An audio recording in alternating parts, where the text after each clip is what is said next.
আমরা এত বছর কষ্ট করে পড়াশোনা করে এই পর্যন্ত এসেছি, নিজের একটা জায়গা তৈরি করেছি, কিন্তু ন্যূনতম ভাতা দিয়ে আমাদেরকে কাজ করানো হয়। ইন্টার্ন চিকিৎসকদের আন্দোলনে ফের অচল হয়ে পড়ল রাজধানী।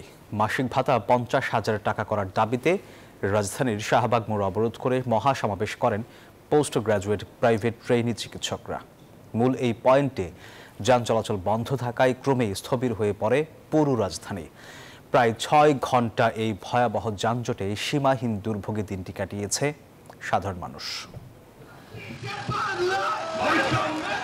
সকাল 11টায় শাহবাগে নামেন পোস্ট গ্রাজুয়েট প্রাইভেট ট্রেনি চিকিৎসকরা। পূর্ব ঘোষণা অনুযায়ী ভাতা 30,000 টাকা থেকে 50,000-এ উন্নতিকরণের আলটিমেটাম দিয়েছিলেন 13,000 ট্রেনি চিকিৎসক।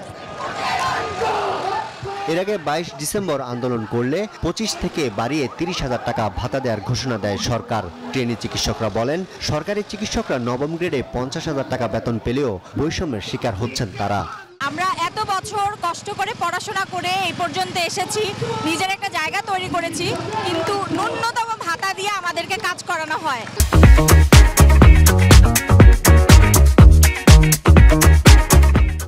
আমরা নাইট ডিউটি করতেছি, ইভিনিং ডিউটি করতেছি, তো আমাদেরও তো একটা ভাতার দরকার আছে। আমাদের যে প্রজ্ঞাপন একটা দেওয়া হয়েছে 25,000 থেকে 30,000, এই 30,000 টাকার প্রজ্ঞাপনকে আমরা প্রহসনের প্রজ্ঞাপন বলে মনে করছি। এদিকে সড়কে মহাসমাবেশের কারণে স্থবির হয়ে পড়ে রাজধানীর সড়কগুলো। চরমে পৌঁছায় দুর্ভোগ। অনেকে উপায় না পেয়ে পায়ে হেঁটে গন্তব্যে পৌঁছানোর চেষ্টা করেন। আন্দোলন করলে একটা সাইড নিয়ে আন্দোলন করুক, এভাবে আন্দোলনে কষ্ট দেওয়া, ভোগান্তি দেওয়া, এটা আন্দোলন করার কোনো মানি হয় না। আমরা ঘন্টা বাগানে দেওয়া বসে আছি। যাত্রী উঠেছিলাম, যার যার ভাড়া ছিল ফেরত নিয়ে চলে গেছে, নামে গেছে। এক ডাক্তার মহিলা কইতেছে, আমি বললি আপনারা যে এগুলি কইরা আমাদেরকে কষ্ট দিয়া আর অভিশাপ নিতে আসেন। অবরোধের কারণে ফার্মগেট, এলিফ্যান্ট রোড ও কাকরাইল সড়কে প্রায় 6 ঘন্টা বন্ধ থাকে যান চলাচল।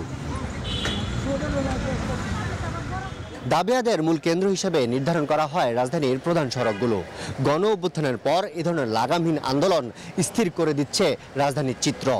অধিকার আদায়ে সড়কে অবস্থান না নেওয়ার আহ্বান সাধারণ মানুষের। শাহবাগ থেকে আরিফুল ইসলাম, নিউজ 24।